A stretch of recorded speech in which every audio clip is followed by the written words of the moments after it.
Be galo galingas peilis. Be galo. Gal nežinau, 600-700 gramų sveria. Nu, be galo galingas. Stora pentim. Dabar. Buvau kažkada video daręs, kaip 3 kg karpį filiavau. Tai kažkas nerealaus. Dėdė, eini per kauliukus. Mato, čia dedasi ant stuburo. Sakim, palei galvą įsipjauni.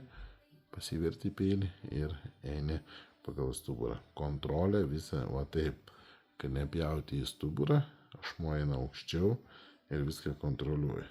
Bet tai per kauliukus, kai eina, tai iš visą tak, nejauti.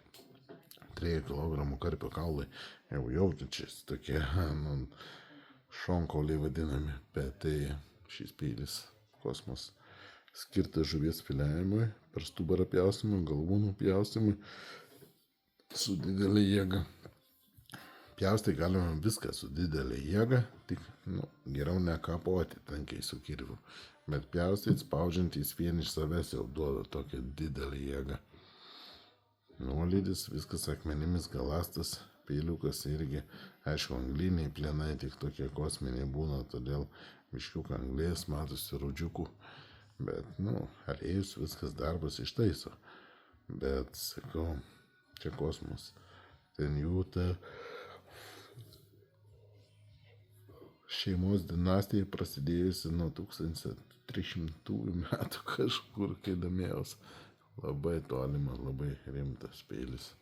2 sluoksnių. Taip pat kietasis sluoksnis matosi. Nežinau, čia va, matosi. Labai storas kietasis sluoksnis, nesveikai storas. Tai žodžiu, statykit, laimėkit, įsigykit. Sėkmės, draugai. Iki.